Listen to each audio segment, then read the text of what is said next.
అటు డబుల్ బెడ్రూమ్లకు సంబంధించి ఒక వార్త మనం చూస్తూ ఉన్నాము.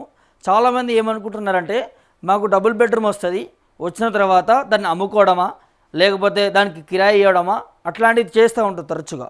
ఇప్పుడు అట్లాంటి వాటికి పాల్పడితే మీకు డబుల్ బెడ్రూమ్ వచ్చి ఉండి మీరు అందులో ఉండకపోతే మీరు వేరే వాళ్ళకి రెంట్కి ఇచ్చినా లేకపోతే దాన్ని అమ్ముకోవాలని ప్రయత్నాలు చేసినా కూడా ప్రభుత్వం దాన్ని రద్దు చేసేటటువంటి పరిస్థితి ఉన్నది అనేది ఉన్నత అధికారులు మాట్లాడుతున్న పరిస్థితి కనిపిస్తూ ఉంది. ఒకసారి దానికి సంబంధించినటువంటి వార్త ఉన్నది, మనం చదివినిపించే ప్రయత్నం చేద్దాం.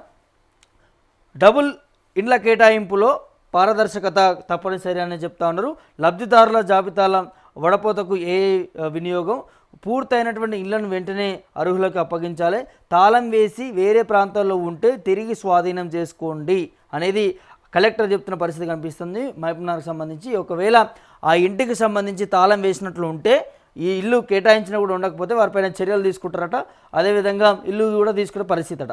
ప్రత్యేక అధికారి మరి విపి గౌతమ్, దాంతోపాటు కలెక్టరు మరి గుప్తా ఆదేశాల మేరకు కూడా మరి గృహ నిర్మాణ, రెవెన్యూ, మున్సిపల్ శాఖల అధికారులతో సమీక్ష చేపట్టారట.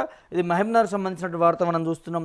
జిల్లాలో డబుల్ బెడ్రూమ్లు, ఇందిరమ్మ ఇళ్ల కేటాయింపులో కూడా పూర్తి పారదర్శకత పాటించాలనేది, అర్హులైనటువంటి పేదలకే ప్రాధాన్యం ఇవ్వాలనేది మహబూబ్నగర్ జిల్లా ప్రత్యేక అధికారి పివి గౌతమ్, జిల్లా కలెక్టర్ కూడా గుప్తా అధికారులను కూడా ఆదేశించారు. సో బుధవారం కలెక్టర్లో గృహ నిర్మాణ, రెవెన్యూ, మున్సిపల్ శాఖల అధికారులతో కూడా వారు సమీక్ష సమావేశం నిర్వహించారు. సో పెండింగ్లో ఉన్న డబుల్ బెడ్రూమ్ ఇండ్లు, ఇందిరమ్మ గృహాల రెండో విడత ఎంపికకు సంబంధించి నిర్మాణ పురోగతి తదితర అంశాలపై కూడా సుదీర్ఘంగా చర్చించారు అనే దాని మీద కూడా తెలుస్తూ ఉన్నది. సో మరి ఏఐతో లబ్ధిదారులకు వడపోత కూడా చేస్తున్నారట.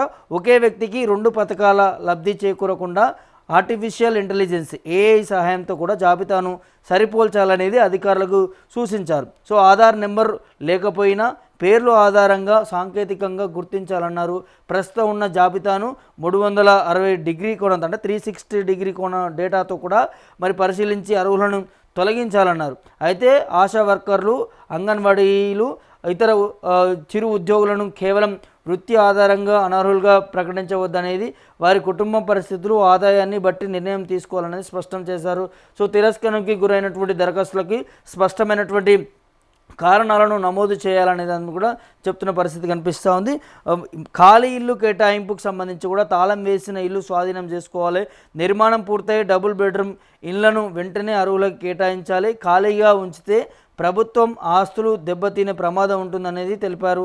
సో ఈ ఇళ్లకు తాగునీరు, విద్యుత్ సరఫరాలకు సంబంధించినటువంటి సదుపాయాలను కల్పించాలన్నారు. అలాగే ఇల్లు పొంది కూడా నివాసం ఉండకుండా తాళం వేసిన వారి వివరాలు సేకరించి నిబంధనల ప్రకారం ఆ ఇళ్లను తిరిగి స్వాధీనం చేసుకొని మళ్ళీ అర్హులైనటువంటి పేదలకు ఇవ్వాలనేది ఆదేశించినట్టుగా తెలుస్తూ ఉన్నది. ఇది పరిస్థితి. మీకు అర్హులై ఉండి ఇందిరమ్మ ఇండ్లు కానీ, ఇందిరమ్మ డబుల్ బెడ్రూమ్ ఇల్లు కానీ వచ్చి ఉంటే, ఇటు పట్టణంలో కానీ అటు రూరల్లో కానీ వచ్చి ఉంటే ఖచ్చితంగా అందులో పోయి ఉండండి. మీరు ఉండకపోతే ప్రభుత్వం కీలక ఆదేశం తీసుకున్నది, మీరు ఆ ఇంటికి తాళం వేసినా లేకపోతే ఇంకొకరికి ఇచ్చినా కూడా దాన్ని మళ్ళీ ప్రభుత్వం ఆధీనంలోకి తీసుకొని వేరే వారికి, ఎవరికైతే అర్హులు ఉంటారో లిస్ట్లో ఉంటారో వారికి కేటాయించబడుతుంది. అంటే మీకు ఇల్లు వచ్చినా కూడా ఆ ఇల్లును రద్దు చేసేటటువంటి అవకాశాలు ఉన్నాయి. సో ఎవరైనా కూడా మీకు నిజంగా అర్హులై ఉంటేనే దీన్ని అప్లై చేసుకోండి.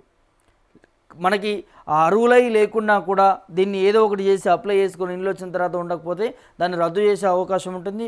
నిజమైన అర్హులైనటువంటి పేదలకి ఇల్లు దక్కకపోయేటటువంటి పరిస్థితులు ఉంటాయి. సో మీకు నిజంగా ఇల్లు నేడుంది, అప్లై చేసుకోండి, ఇల్లు వస్తే తీసుకొని అందులో నివసించండి.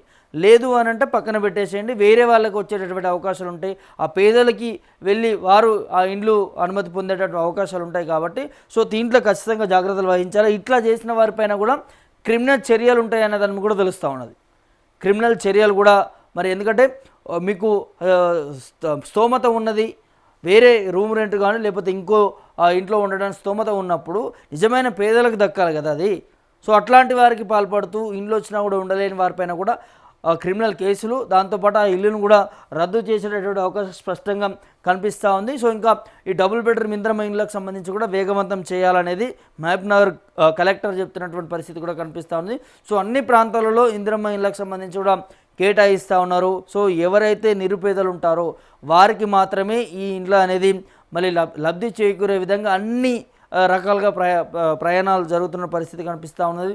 ముఖ్యంగా ఆర్టిఫిషియల్ ఇంటెలిజెంట్ ఏఐతో కూడా ఏరివేస్తూ ఉన్నారు. ఎందుకంటే గతంలో కేసీఆర్ హయాంలో డబుల్ బెడ్రూమ్ ఇల్లు వచ్చిన వారికి మళ్ళీ అప్లై చేసుకొని వచ్చే అవకాశాలు ఉంటాయి. కాబట్టి ఖచ్చితంగా ఇంతకుముందు ప్రభుత్వ పథకం పొందినా కూడా, లేకపోతే వారికి ఏమైనా ఇండ్లు కానీ వేరే ఇతర ఆస్తులు ఏమైనా ఉన్నా కూడా సో వాటన్నిటిని కూడా స్క్రూటినీ చేసే విధంగా ఏఐని దీంట్లో వాడుతూ ఉన్నారు. సో ప్రతి 360 డిగ్రీ కోణంలో కూడా మొత్తం అంతా కూడా స్క్రూటినీ చేసేటటువంటి ప్రక్రియ జరుగుతూ ఉంది.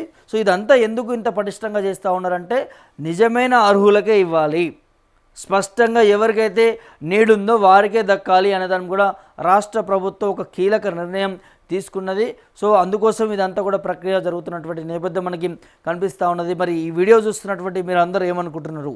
ఈ డబుల్ బెడ్రూమ్ ఇళ్ళకి సంబంధించి కూడా నిజమైనటువంటి అర్హులకే వర్తిస్తూ ఉన్నాయా, లేకపోతే ఇందులో ఏమైనా అంతరాయాలు ఏమైనా జరుగుతూ ఉన్నాయా అనే దాని మీద కూడా మీ ప్రాంతం నుంచి మీరేమన్నా చూస్తూ ఉన్నారా అనే దాని మీద కూడా మీ అభిప్రాయాన్ని కామెంట్ రూపంలో తెలియపరచండి.